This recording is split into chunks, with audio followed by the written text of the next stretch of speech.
Thank you very much for being patient with us this evening. I'll be giving a brief statement, kind of detailing what we can about what transpired here tonight, and then Chief Day would like to say a few words.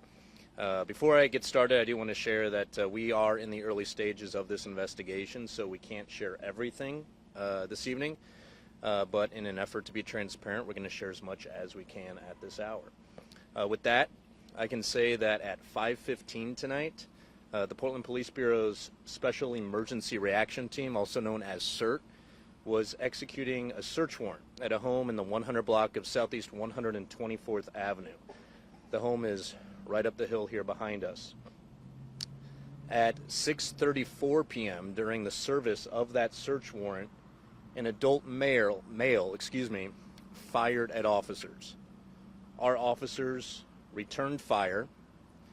There was a CERT medic on scene, and immediately that medic started life-saving measures on the individual who was struck by the gunfire, and that individual was pronounced deceased at 6:38, so about 4 minutes after the gunfire erupted. I can tell you that a firearm was recovered near the suspect's body, and we'll be sharing a photo of that gun in the next few minutes.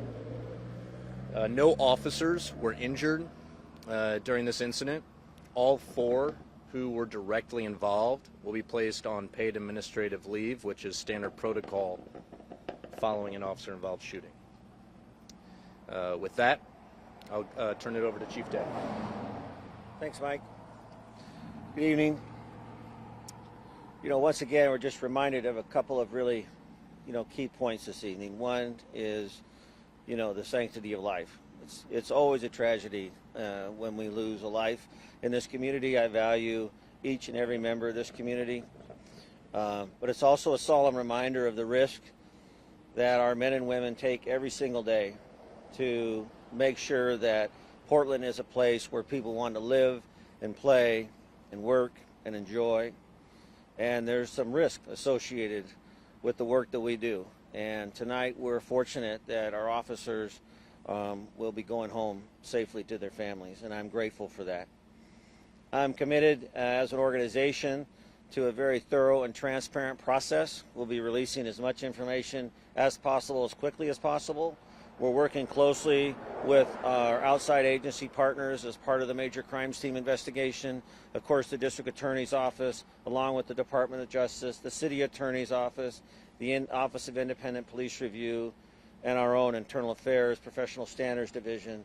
This will have plenty of eyes on it to make sure that we are consistent with our policies and our trainings going forward. That's going to be very important to us.